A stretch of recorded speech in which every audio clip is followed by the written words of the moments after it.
యోహాను రాసిన పత్రిక 5వ అధ్యాయము. యేసే క్రీస్తు యున్నాడని నమ్ము ప్రతివాడును దేవుని మూలముగా పుట్టియున్నాడు. పుట్టించిన వానిని ప్రేమించు ప్రతివాడును ఆయన మూలముగా పుట్టిన వానిని ప్రేమించును. మనము దేవుని ప్రేమించుచు ఆయన ఆజ్ఞలను నెరవేర్చువారమైతిమా, దేవుని పిల్లలను ప్రేమించుచున్నామని దాని వలననే ఎరుగుదుము. మనం ఆయన ఆజ్ఞలను గైకొనుటయే దేవుని ప్రేమించుట. ఆయన ఆజ్ఞలు భారమైనవి కావు. దేవుని మూలముగా పుట్టిన వారందరూ లోకమును జయించుదురు. లోకమును జయించిన విజయము మన విశ్వాసమే. యేసు దేవుని కుమారుడని నమ్మువాడు తప్ప లోకమును జయించువాడు మరి ఎవడు? నీళ్ల ద్వారాను రక్తము ద్వారాను వచ్చిన వాడు ఈయనే, అనగా యేసుక్రీస్తే. ఈ నీళ్లతో మాత్రమే గాక నీళ్లతోనూ రక్తముతోనూ వచ్చెను. ఆత్మ సత్యము గనుక సాక్ష్యమిచ్చువాడు ఆత్మయే.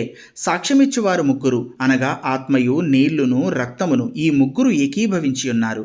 మనము మనుష్యుల సాక్ష్యం అంగీకరించుచున్నాము గదా. దేవుని సాక్ష్యము మరి బలమైనది. దేవుని సాక్ష్యము ఆయన తన కుమారుని గూర్చి ఇచ్చినదే. దేవుని కుమారుని యందు విశ్వాసముంచువాడు తనలోనే ఈ సాక్ష్యము కలిగి ఉన్నాడు. దేవుని నమ్మని వాడు ఆయన తన కుమారుని గూర్చి ఇచ్చిన సాక్ష్యమును నమ్మలేదు గనుక అతడు దేవుని అబద్ధీకునిగా చేసినవాడే. ఆ సాక్ష్యం ఏమనగా, దేవుడు మనకు నిత్య జీవమును దయచేసెను. ఈ జీవము ఆయన కుమారుని యందున్నది. దేవుని కుమారుని అంగీకరించువాడు జీవము గలవాడు. దేవుని కుమారుని అంగీకరింపనివాడు జీవము లేనివాడే. దేవుని కుమారుని నామమందు విశ్వాసముంచు మీరు నిత్య జీవము గలవారని తెలుసుకున్నట్లు నేను ఈ సంగతులను మీకు వ్రాయిచున్నాను. ఆయనను బట్టి మనకు కలిగిన ధైర్యమేదనగా, ఆయన చిత్తానుసారముగా మనం ఏది అడిగినను ఆయన మన మనవి ఆలకించుననిదియే. మనమేమి అడిగినను ఆయన మన మనవి ఆలకించునని మనం ఎరిగిన ఎడల మనం ఆయనను వేడుకొనినవి మనకు కలిగినవని ఎరుగుదుము.